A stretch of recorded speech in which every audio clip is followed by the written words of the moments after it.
Hey, welcome in. Welcome to the Arrowhead Addict podcast. We are here coming to you live. Let me tell you, the dopamine, it's flowing.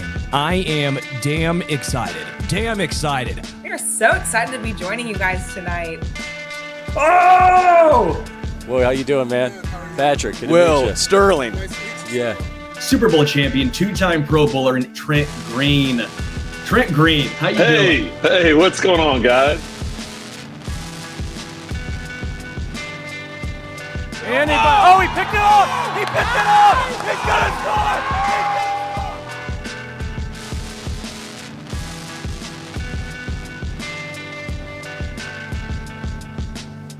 And we'll see you next week. But until then, as always, go Chiefs. Welcome to the Arrowhead Addict Podcast Tuesday edition. Sterling Holmes, Josh Brisco. Follow him on the X at JB Briscoe. Myself at Homestretch KC. What a win it was. 30-3. No, not the score. That's the first down differential in this one. 31-0. And shockingly, I don't know if the Raiders were the worst offense to play in this past week. The Texans might have actually taken the cake in that one. Them, the Jets, plethora of teams. Doesn't matter. The Chiefs are starting to roll, and the rest of the NFL is scared. But I'm scared to an extent because the Chiefs' defensive line, which was already thin, suffered a loss. Omarr Norman-Lott confirmed ACL, will not return this year. So there's a lot to get into, a lot of positive and a lot of speculation, a fun couple of names that I want to bring up to Briscoe as the show goes on of realistic trade options, realistic options, not saying, yeah, Jeffrey go get Simmons. Dexter. I was going to say Dexter Lawrence, but also in the same vein. Yeah, we're going to talk realistic because I don't want to waste time, our time, nor your time with foolhardy endeavors because we are a realistic show, baby. That's what we are on Tuesdays. Briscoe, how are you? Didn't the Eagles win a game without Jalen Carter? Can we make it that one? I mean, didn't they win in week one and without him being on the field? I feel like that Brett Veach, if he doesn't end up with one of those guys, he's not even trying. No, man, I'm doing excellent. I am feeling very good about this football team. And yeah, look, I mean, we are going to be able to spend as much time today or as much time this week as we want on the things that the Chiefs would like to be better at. Their list is shorter than 31 other teams in the league right now, I think. Maybe the Eagles are kind of hitting their groove. Obviously, you have a few teams at the top where, like, the Colts should be feeling pretty good. But I just think you'd be lying to yourself if you said that anybody in the AFC, at least, is in a better spot right now than the Chiefs are. And that is such a hilariously far cry from where we were at 4 or 5 weeks ago. Well, let's start here with the offense. I know we talked about it a lot post-game, and I'm sure a lot of folks who are hanging out with us, which, one, we appreciate you. Two, they've probably heard a lot of their own thoughts and have their own thoughts in regards to the Chiefs offense. But I guess where I want to start with it is we'll find out some injuries on the offensive line, but overall it sounds okay-ish. Obviously, Josh Simmons notwithstanding, we'll probably never really know, at least for a while in that regard. I think it starts there, though. I know everyone wants to talk receivers and Patrick Mahomes. I think the biggest reason why everyone looks great is the big boys up front. You know my thoughts. I think that's the reason why the Lions got good so quickly. I think it's why the Eagles got good so quickly. It's why the Texans look so bad so quickly. Like when you have a good offensive line, it gives Patrick time. It gives your receivers time to get open. It makes the run game look better if you have lesser than great, running backs. And what we're seeing is the depth really look good for KC. You're seeing Jalen Moore, the reason why the Chiefs trusted him and brought him in to be a starting left tackle. You saw Jawan Taylor look good. You've seen Jawan Taylor look good the past 4-ish weeks. You see Kingsley Suamataia continue to progress. Obviously, we know Trey Smith. We'll see with the back. We know Creed Humphrey. I thought Mike Caliendo had himself a nice game as well. There was one specific play I wanted to shout him out on. This is when Max Crosby was still in the game. Max Crosby tried to come down in on him, and he stonewalled him, and then Jawan Taylor goes, all right, I'm going to help out actually and seal, and that was when it was 5 wide, and Patrick ended up running for, I believe, a first down. I'm sitting here going, that was perfection from the offensive line against one of the best pass rushers in all of football. So starting here, What have you seen from the offensive line, and is this sustainable? The second question there is a good one. It's actually kind of what I was thinking that I would eventually wind around to, so I'll still try to do that. I think first and foremost, you just have to be, I don't know if maybe this is too loaded of a word. You almost just have to be grateful for how good the unit has looked as a sum of its parts. You got to be grateful that Jalen Moore is on this team, not because they didn't draft Josh Simmons or because of Josh Simmons' knee, but because of an unforeseen third thing, right? You have to feel pretty good about Mike Caliendo, who we've seen play and start for this team in the playoffs. He had to be the left guard for this team when Joe Thuney kicked out to tackle. He is a very capable backup. Jalen Moore is more than a very capable backup. You and I have been on this for years, and obviously he just ended up kind of in preseason-esque mop-up duty. Wanya Morris is a reasonable backup in the NFL. The thing, though, that goes to your second question is that you end up at a point now where there is a difference between stepping in game and being the guy that opposing teams are preparing for. Now, to Jalen Moore's credit, he just survived that. And I don't know what Max Crosby's alignments ended up being before he left the game. I don't know if he ended up on Jalen Moore. I'm guessing it was less than half the time. He was spending more of that time on Jawan Taylor. He almost exclusively lines up against the right tackle. Right. We pulled some numbers, and it was like 90+% of the time it's on the right tackle. It's kind of situational, it seems like, and I don't know that there was ever situational football being played. So even if it's Malcolm Kuntz you're talking about here, who I believe is the only player to ever get 3 sacks on Patrick Mahomes in a single game on Christmas Day. Weird stat that I looked up this offseason, and this week rolled around. I was like, oh yeah, Malcolm Kuntz. But whoever you're game planning for, or however you're handling that challenge, Jalen Moore was being scouted by the Raiders all week. That offense, their defensive line room was running Jalen Moore film that they could get their hands on to figure out how are we going to take advantage of this guy, because clearly he wasn't the Chiefs' first choice at left tackle. How are we going to exploit what his weaknesses are? They didn't. I still think a better pass rush could probably. That's always kind of a sliding scale. And I think what we've learned about Jalen Moore is that he's going to be, at minimum, capable. And that's not something the Chiefs could rely on last year. They couldn't get capable out of rookie Kingsley, a banged-up Wanya Morris, and all of the shuffling of DJ Humphries eventually and all of that. So I'm very excited about where this line is right now. Obviously, you want Trey Smith back. But if you tell me that Mike Caliendo's got to play a game or two in that spot to allow Trey Smith to be as healthy as he can be in November, December, January, February, Mike Caliendo can handle that. Again, you'd rather have your highly paid, highly lauded, new contracted right guard out there to maul people. But there is a feeling now that this offense can be down 2 starting pieces and keep it competent. I think if you lost Creed Humphrey, it's a little bit of a different deal. If you're down 2 tackles, it becomes a bit of a different deal, even as we think Wanya Morris could do that for a game. That's the sum of the parts. That's team football, and I think the Chiefs' offensive line deserves a ton of credit. Yeah, and by the way, Wanya Morris now healthy. That is an important distinction to throw out there. Last year, he was injured almost the entire year trying to fight and play through it. So I do think there is some of that as well. Again, no team is going to be completely healthy. It's football. It's the NFL. You're never going to be completely healthy. And it's why I think the Chiefs have done such a great job building depth. I get tired of teams talking nonstop about, yeah, well, our secondary is injured. Okay, well, another team, their wide receiving core is injured. Like, you look at the Lions, their secondary is completely banged up. You look at the Buccaneers, the whole team, but their wide receivers specifically are entirely like, this is just the name of the game. It's, do you have the depth to make it work? The Chiefs during their dynasty and this dynastic run I've talked perpetually about, it's not just Patrick Travis and Chris Jones. It's the fact that they very rarely have weak links. It's because Veach has done a great job with depth. And that's why I like to point that out perpetually, and why I've tried to applaud Brett Veach for a lot of the moves he's made, especially this offseason, even with Christian Fulton not playing. If an injury is to happen, which, knock on wood, hopefully doesn't, but it's football. A cornerback is probably going to miss some time. Jalen Watson, tough as nails, has missed multiple games in his career. Oh, well, now you're not having Najee Johnson have to step in, or Josh Williams. You have Christian Fulton. You have a highly paid, highly touted guy. I guess for me, that's where I'm at. Is I love the depth that's been built on this team, and we're seeing it currently with the offensive line. I do Go ahead. I was going to say, in the Brett Veach conversation of it all, it's kind of interesting just because wide receiver and offensive line, super deep, super confident this year, were not deep or confident in those units last year outside of your very top line guys. They end up adding DeAndre Hopkins midseason. Left tackle undermines the entire season. And then we always talk about Brett Veach like almost overreacting to the thing that derailed you the year prior and being able to do that at receiver and O-line this year after kind of failing is a hard word, but not being able to get the group that you wanted from those groups last year. And then on the other hand, I think we're about to talk about the defensive line, which does not have that depth. Yeah, so that's what I do want to get into.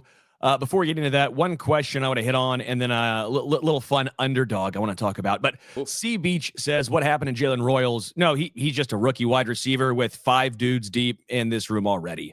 You're not going to, if you see Jalen Royals, something bad has happened.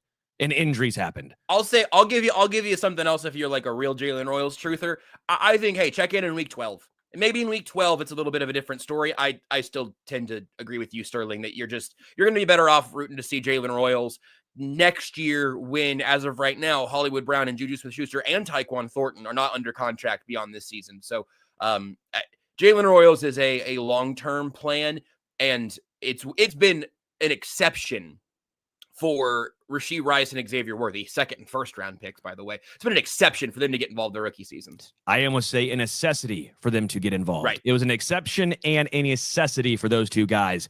That's my point. If you see Jalen Royals, I think something has seriously gone wrong. And that's not a knock on him. But right now, I'm not putting him above Tyquan, Hollywood, Xavier Worthy, Rashee Rice, Juju Smith-Schuster, who, again, those guys all have legitimate roles on this roster. They fill different schematic systems and roles on this team. So, and even to an extent, Nico Remigio is your returner. So Jalen Royals almost is just a healthy scratch. That's the way it probably is going to roll for a while. Good question though. I like that. I do want to talk underdog. You know this about me. I like underdog a lot. I rock underdog almost every single week.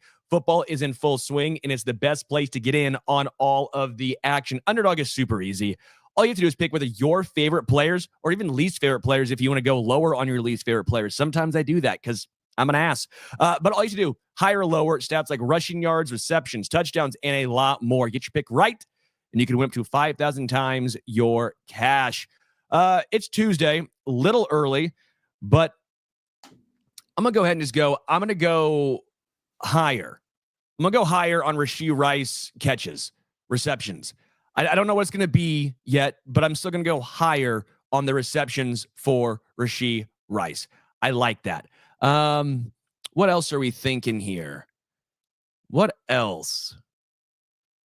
Against Washington, they don't have Jaden Daniels more than likely. It's hard to even get to their pass catchers. You're like, well, okay, you're probably going to undercut their pass catchers. Well, because of maybe no Jaden Daniels. So is like Terry McLaurin going to play? And he's questionable, according to my fantasy football team, for 5 weeks. We'll go with, my 1-2 punch, by the way, was Tyreek Hill and Terry McLaurin. Not great, Bob.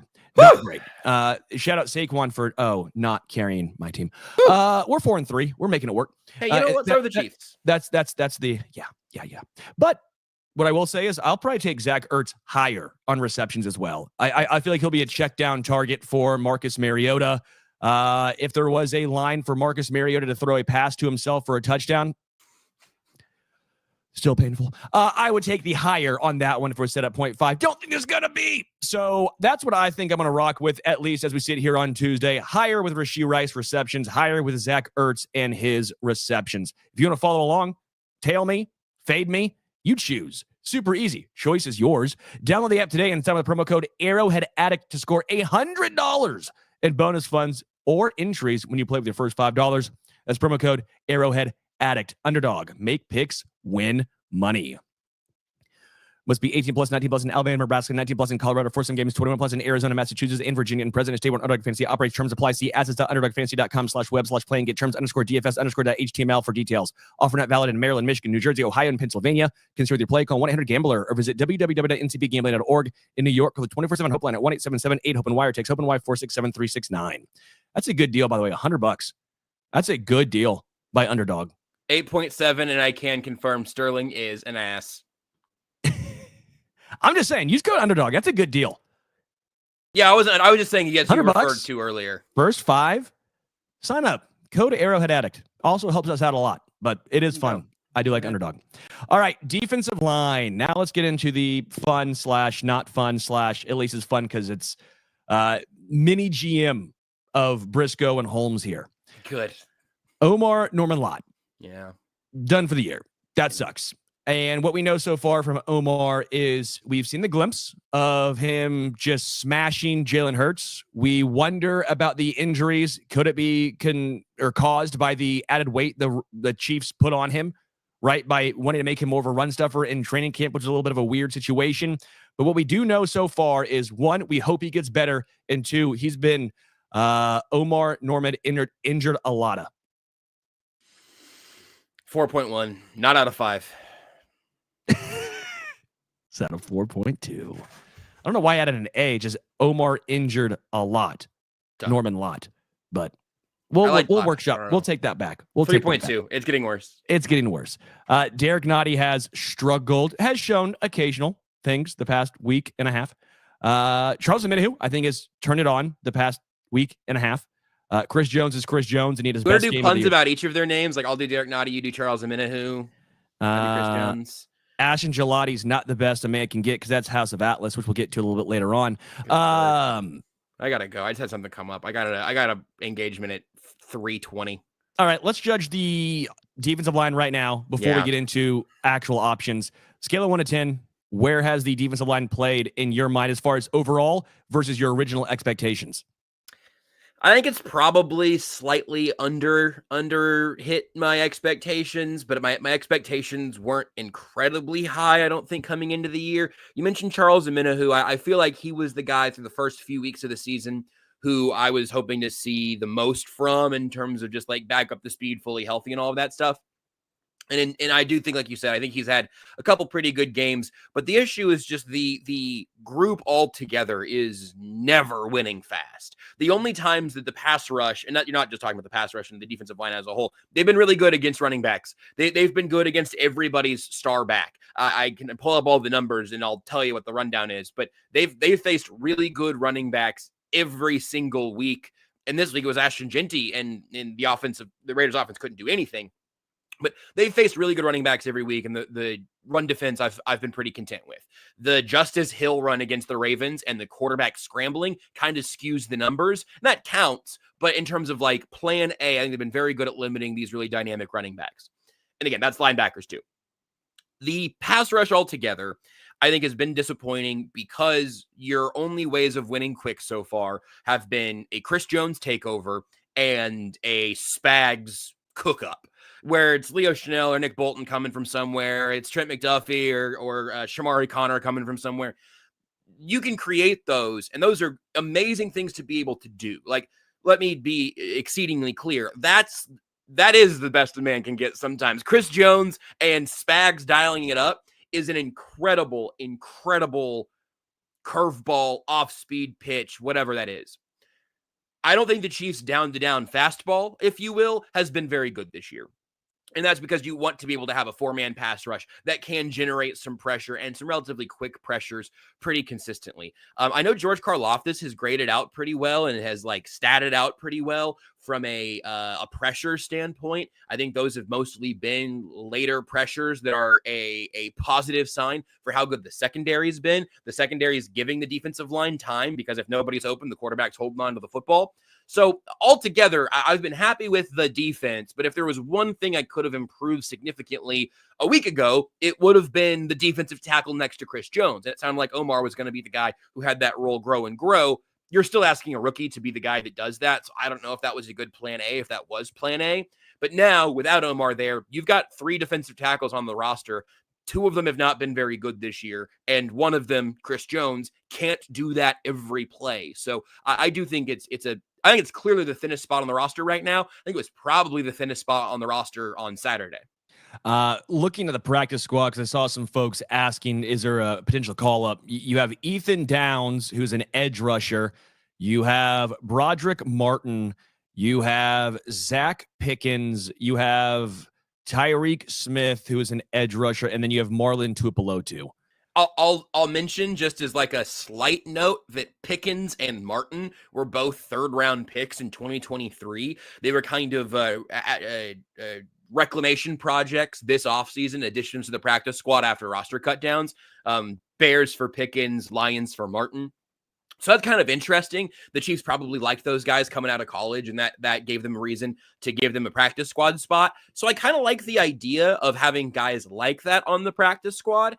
But as we've said, this is a group that needed more juice already, that traded for Derek Nottie, letting Mike Pennel walk in a move that is still incredibly confusing. And it's not like Pickens and Martin have gotten poached off the practice squad to go to somebody else's active roster. So I think there's a good chance that Marlon Tuipulotu, you mentioned Tuipulotu in there, right? Correct, I did. That was the last name. Okay. So he's been the guy who's gotten the call-ups before. He got the game day activation when Chris Jones was flying back from the funeral, I believe. I think Tuipulotu got the call-up and then was inactive because Jones made it back in time. So I think Tuipulotu's the next man up there, and he can do some of the run stuffing stuff. But I thought maybe he'd get a roster spot after they let Pennel go, and then they traded for Nottie instead. So my understanding here is the Chiefs came into this season viewing Derek Nottie as a conditional draft pick more valuable than Tuipulotu or Pickens or Martin, even though I think all three of those guys are kind of interesting. So let's get into the actual realistic options available. So I gave you the practice squad rundown. Briscoe and I think on the same page, probably Marlon Tuipulotu for this game, but I don't know if that's the way you want to go, because again, they traded for Derek Nottie back. It chose that route over just saying we're going to roll with Tuipulotu. I see Ronson trade for T'Vondre Sweat from the Titans yesterday. Obviously the connections with Borgonzi right there. I mean, I would love T'Vondre Sweat. I mean, I loved him coming out of college. I thought that guy's a stud. He had a off the field issue that made him drop, if I'm not mistaken. I don't want to get that confused. Let me look up really quickly, because I do not want to sully a man's good name if I'm wrong. I'm scrolling also, and I just cannot remember. I'm in so much. I was like, oh, that sounds plausible. But, man, I don't know. A lot of names come flying through in draft season, and I don't want to. Yeah, he was arrested for DWI in 2024. Okay, there you go. Okay. I remember that because it was right before the draft. It was April relatively 7th. close to the draft. Yeah. It was April 7th. That's what it was. Because I was like, I know something happened right before the draft, and we were wondering if it was going to make him fall or not. Yeah, T'Vondre Sweat, I would be 100% interested in. The thing I'm going to point out here is the Chiefs have $4.1 million in cap space. That's 29th. And again, these are relative numbers, right? Relative 4.1. I don't think anyone, Spotrac or the plethora of over the cap knowledge and all those things, they're never going to be 100%. A lot of it is, team internal when it comes to a certain amount of things. But let's just say for this purpose, it's around 4.1. I see, Lauren Shanks, could we afford Quinnen Williams? No.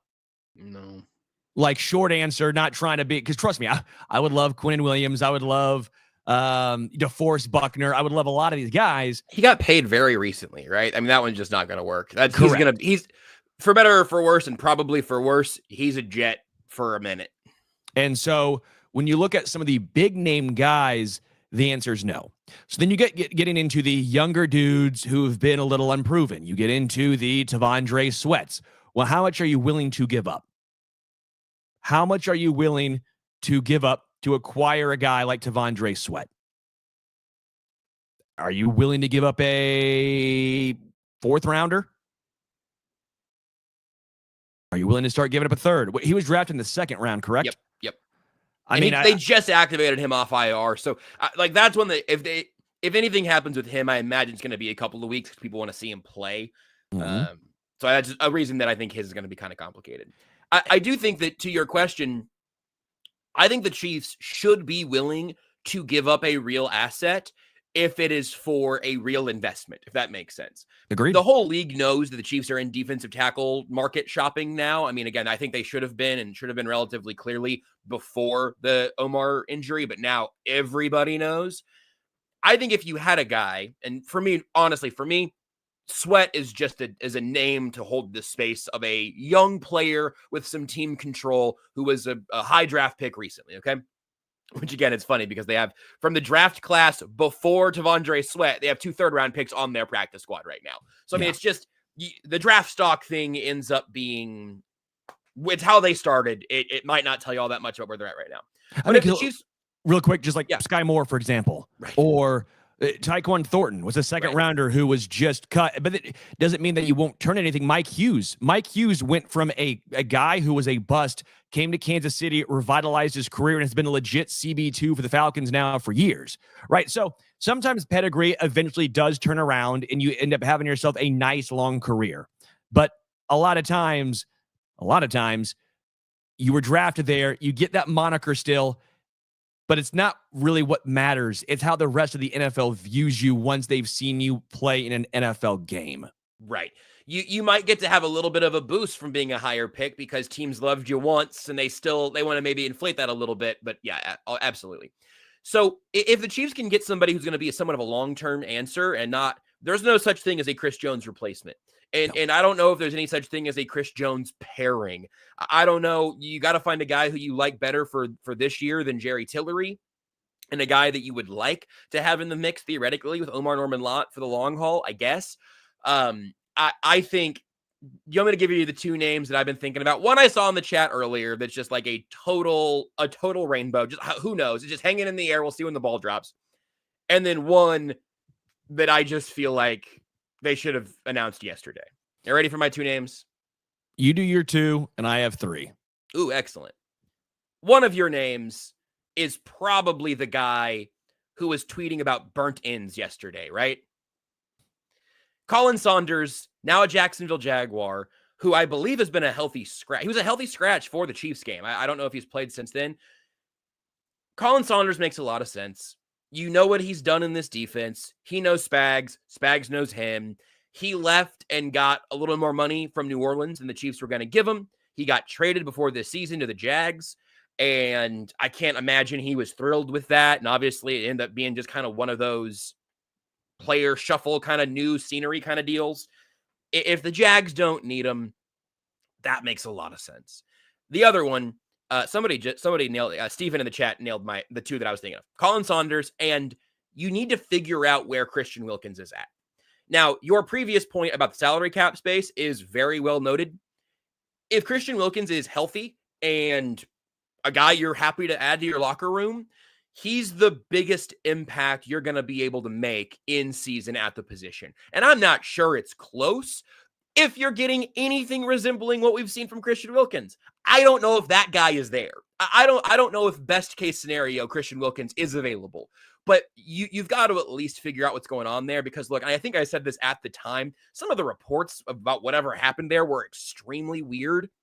Not like extremely bad, extremely weird. Like it just didn't quite ever add up. And obviously the health is the biggest thing for me at this point.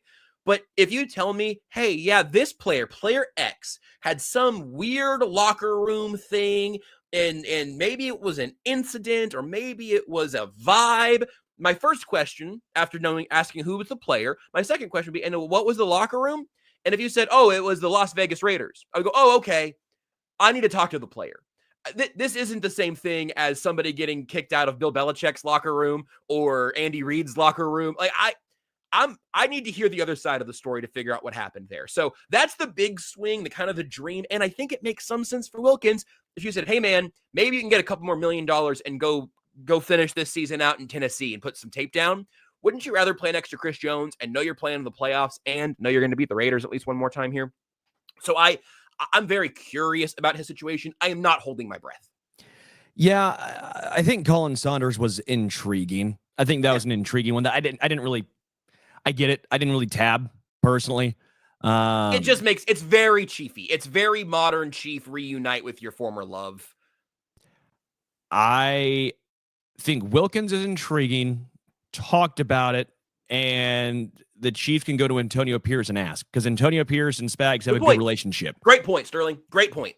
So there's that, which also brings up the question, if that's the case, then why haven't there been more conversations or at least rumblings about it? Yep. If Wilkins was healthy and if the off-the-field issues didn't affect anything, you'd hear more Christian Wilkins talk. Why is he on a roster? Yeah. The fact it's been so quiet has me thinking, okay, there's more to the story. That there's something along the lines of he's trying to get his guaranteed money back from the Raiders, so that could play a part as well. Sure. The whole thing is just very, very confusing, and I don't want to hold my breath for Wilkins if the foot is still banged up, still messed up, and then all of a sudden it's like, well, he can't play at all for another 3 months. You almost need something immediate.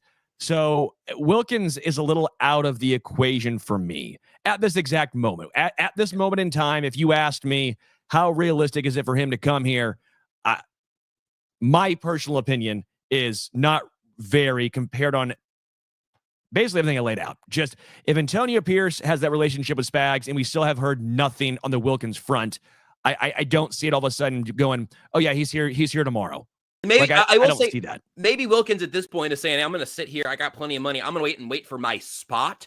And maybe there's something there. The weird thing to your point is I haven't heard anything from like Wilkins' agent trying to like get him out there or whatever. That's what you would hear. My official stance is that if the Chiefs announce that they signed Christian Wilkins tomorrow or on Halloween or in a month, I'd be thrilled because it would mean they had those conversations and had figured it out. If we never hear about Christian Wilkins this year, I am not going to be screaming at Brett Veach in the offseason of why didn't you go get Christian Wilkins? So that's just, I know it's not very helpful. It's just a name to keep in mind. So number 3 on my list of guys, the guy who I think is realistic, I wouldn't move the needle a ton, but I think is a good value, Shelby Harris. Shelby Harris, been around a long time, veteran on a bad team. He is a run stopper. He is a good, solid run stopper. Not going to give you a ton of pressure up the middle, but he would be more along the lines of what you hope Derek Nottie would be, right? That is your big dude against the run, first and second down.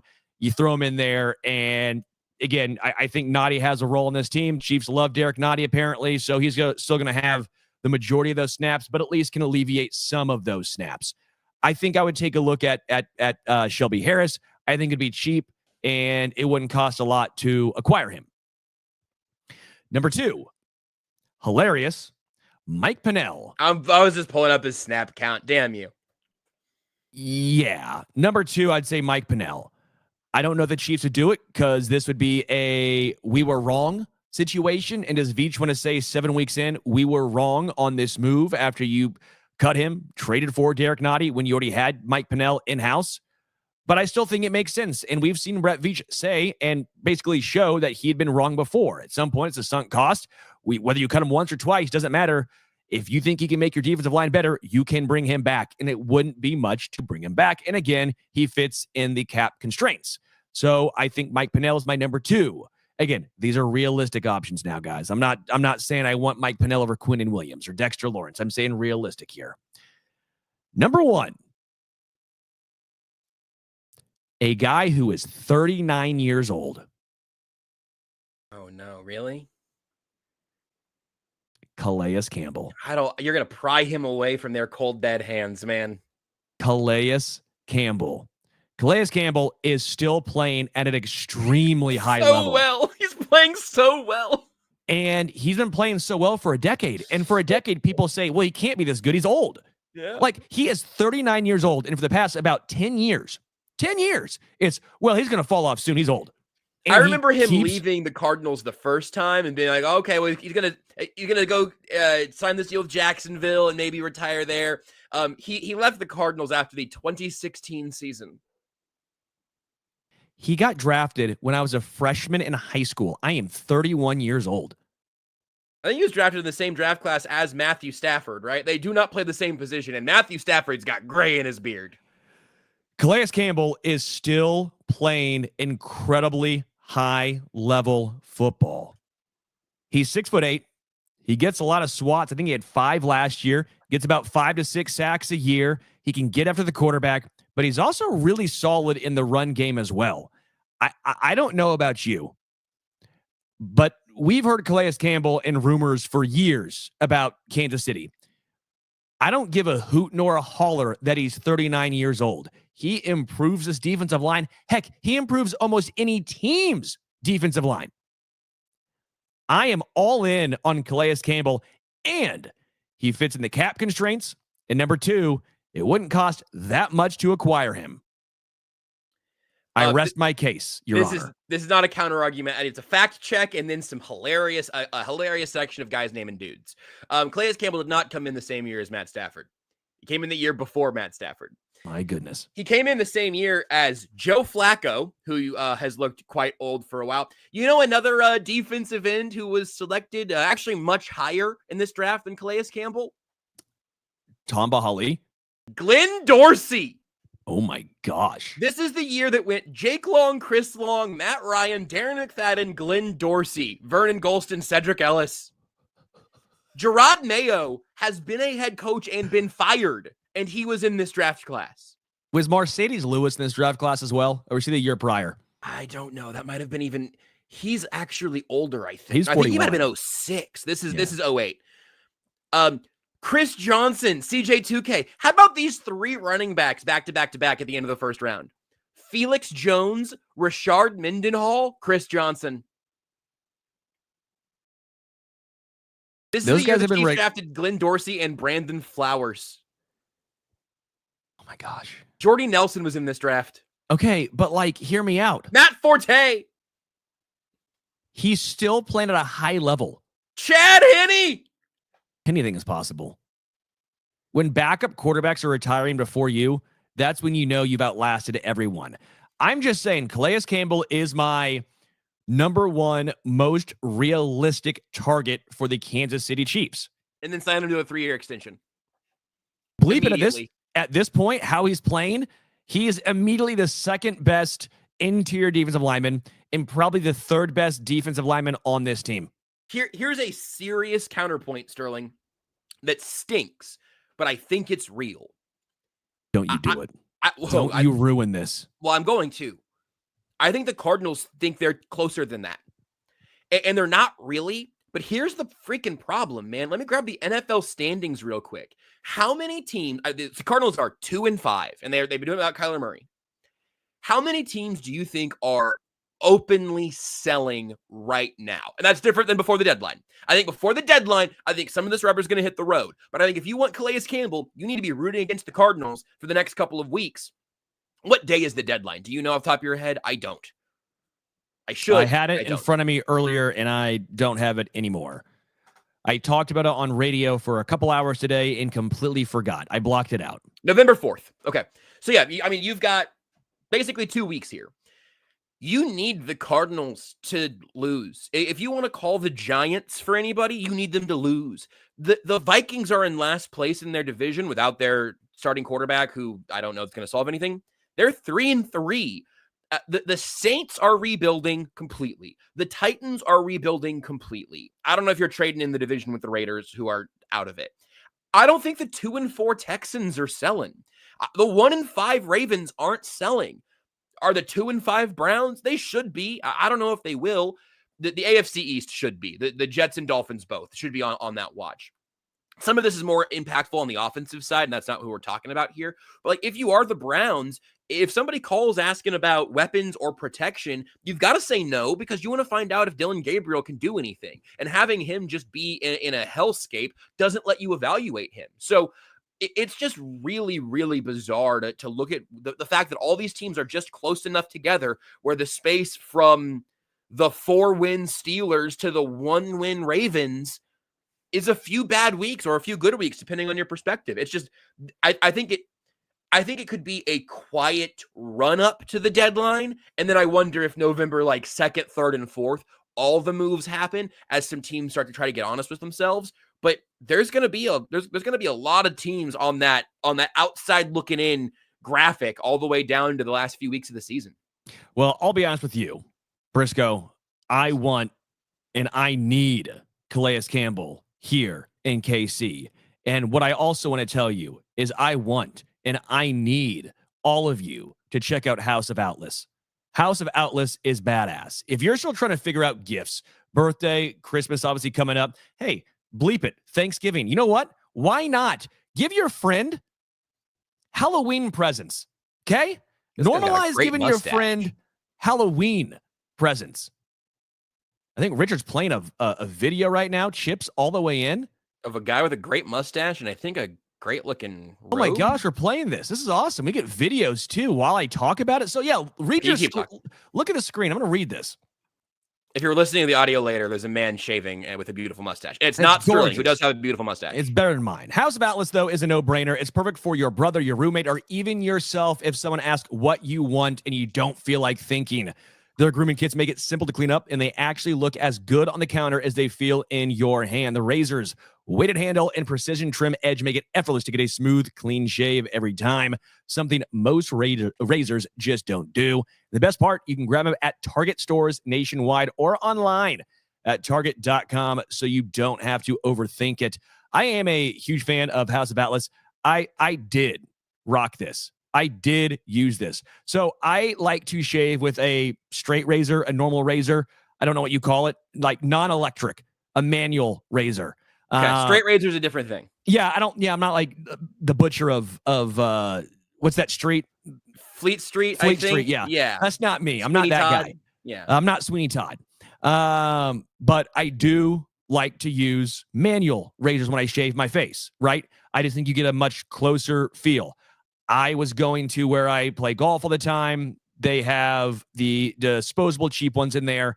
And I was cutting my face twice a time when shaving. And I think I'm a pretty good shaver. Like, I know I'm not like the Patrick Mahomes or Josh Allen of shaving, but I think I'm in the Brock Purdy area of shaving where you're like, yeah, no, he's a good shaver. And he's a 7th rounder. He's, I get it. But he's a good shaver. Jones. Better than Mac Jones, I think. I'm a better Mac Jones, better than Mac Jones of shaving. But they just didn't value me out of college about shaving. I know it's weird. And I kept cutting myself. And I was getting very frustrated. And lo and behold, on my doorstep, it was House of Atlas coming to save the day. So I've been shaving. I now take House of Atlas, the razor, the shaving cream, which is luscious, and the aftershave so I don't smell like an old man, which, by the way, their aftershave is really good. Very good aftershave. It's not like the old man smelling aftershave where you're like, do I need a pack of cigarettes just to like make myself smell better? Is that why old people back in the day would smack that on and then smoke a cigarette and my face is now burning? No. House of Atlas, they have you covered with the shaving cream. The razor is phenomenal. And again, the aftershave. So what they are doing, they're redefining men's grooming with premium tools and products designed to look good, feel good, and actually perform. The razor stands out. That's weighted handle. Again, that precision trim edge, and then the shave cream and aftershave. It just elevates the entire experience. And again, it is super easy. You can go to Target stores nationwide or target.com. So don't stress. Don't get bad shaving products. This holiday season, give yourself something they deserve. Okay? That's House of Atlas. Target stores nationwide or target.com. Mustache looks great, Stu. Thank you. Standing out, smooth face around it. Beautiful stash. It's great. I'm tired of cutting myself. I do think I'm like the Brock Purdy. Like, I got the tools. Maybe I am Mac Jones. I think you're Mac Jones in a bad system. Yeah, I think once you had a bad razor in your hand, you were like, oh, I can't do this. You get the right tools, the right system. You're running an offense. I'm running a smooth offense. That's okay? right. That's smooth, right. Like the shave from House of Atlas. I don't know. I just felt like doing a kind of voice like that. I'm sorry. That was bad. You're welcome to do that. This is your okay. Final thoughts. Just in general, special teams. Butker was perfect. I asked this on the post-game show. They had a chance to kick a, 55-yarder? And I know people are mad I didn't do the speed ad read. I'm sorry, guys. There was no legalese there. There was no legalese for me to try and rip out and rock out. I just had to... Whoa. What? Nothing. Chill, bro. Nothing. I didn't say anything. Butker being perfect, but they didn't kick that 55-yarder. It was 14 minutes and 53 seconds left in the fourth quarter, and they chose to punt. Was that hey, we're taking it easy on the Raiders, we don't feel like kicking a field goal? Was that, hey, Butker's perfect, and we want to make him have a perfect game, no reason to have him miss one, and that's the last thing he thinks about? Where do you land on that conversation? I honestly hadn't given that a lick of thought. Now I'm thinking like, well, I actually do wish he would have had a shot to kick that just to see like where he's at on a slightly longer kick that the rest of the NFL is really catching up on. Yep. So yeah, I think in games that matter, I don't know if they'll trot him out there for that or leave the offense out there. You can't punt in that range and feel very good about yourself unless it's 4th and really long. I don't remember what the circumstances were of that one, but obviously that was at a point where the game was well in hand. I mean, Gardner Minshew, speaking of great mustaches, Gardner Minshew was in this game with a few seconds left in the third quarter and never entered the box score until he started kneeling the football. I mean, it really, really was not just preseason stuff. It was like week 1 Power 4 team versus a mid-major paid to be there kind of deal of like, I'm just happy to get out of this thing relatively healthy. And obviously the Chiefs didn't necessarily do that, unfortunately. But I don't know how to split the difference on that. I do, now that you brought it up, I do wish Butker would have kicked it. So we could have either said, hey, he was clean on the easy stuff and then hammered home this 55-yard or whatever it would have been. But if he would have been out there and missed that kick, this week would have been perfect game until they asked Harrison Butker to hit a no pressure long field goal and he couldn't do it. So I'm not too hurt either way. I remain, my concern level with Butker has not necessarily been increasing in recent weeks, and it's not decreasing right now. I'm still right there at the 6.5 or whatever I was in week 4. So I need to see more good days get stacked for him. Everything else, it was just like, again, blowout, march down the field, maintain your shutout. They averaged like, I think it was 6.2 points per drive with the starters. It was as dominant of a football game as you can see. 31-0. Strangely enough, 31-0 did not do it justice. It's funny. You see the Broncos come back in the fourth quarter by scoring 33 points. And in this game, even Andy knew that they're not doing that. If there was a chance, I think he kicks that field goal. Again, I just wanted to see your thoughts and what fans thought as well.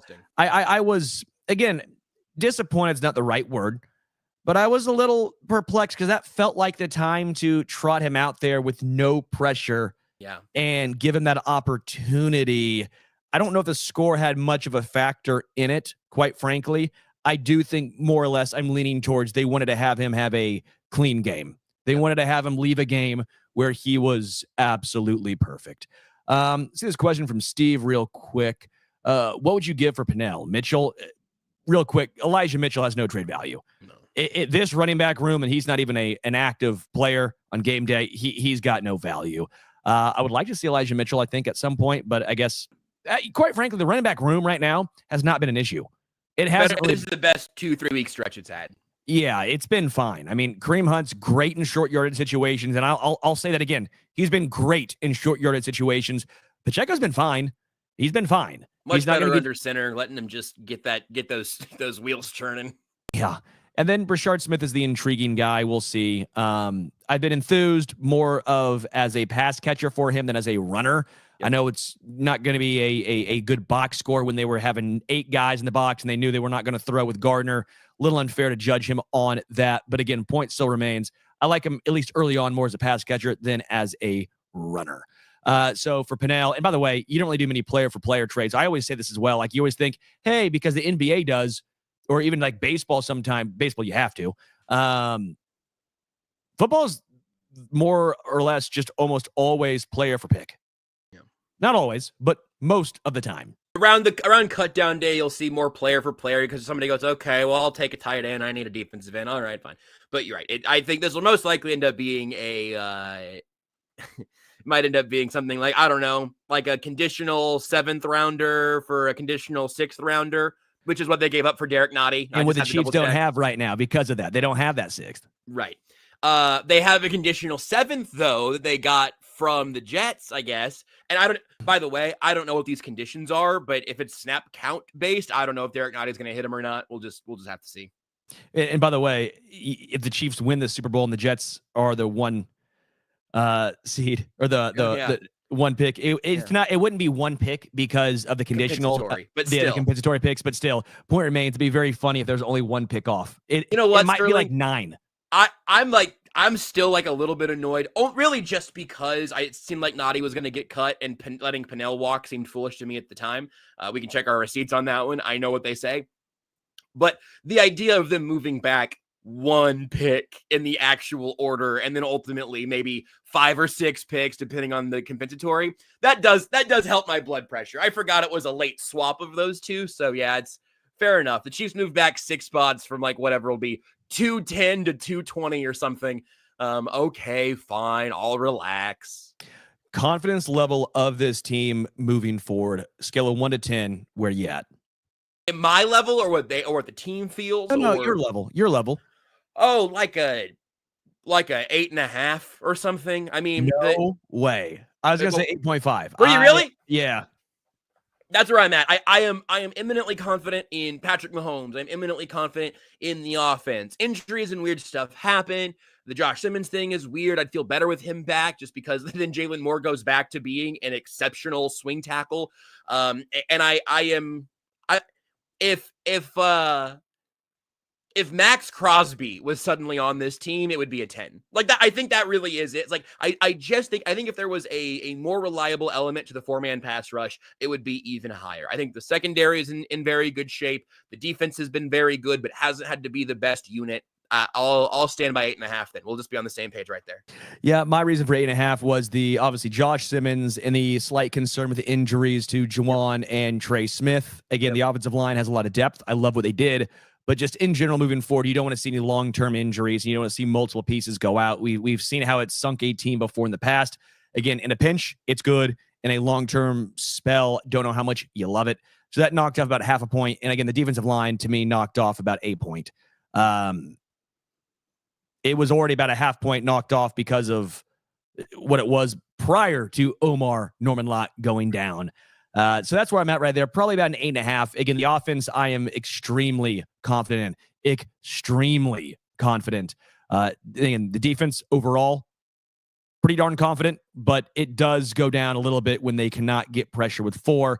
It has turned up a little bit, and we'll see how they do against Marcus Mariota. We all assume leading the Commanders. So we'll find out how that goes. It would be at least 11, though, if they get Calais Campbell.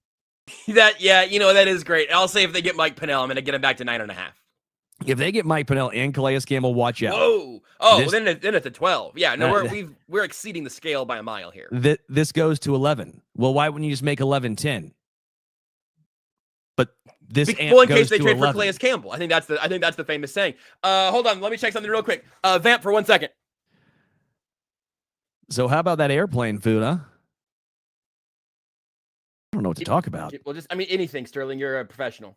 I like making it awkward. I think we should just all stare at Briscoe with. Oh, that's fine. You can look at me. With our death stare and see what he does.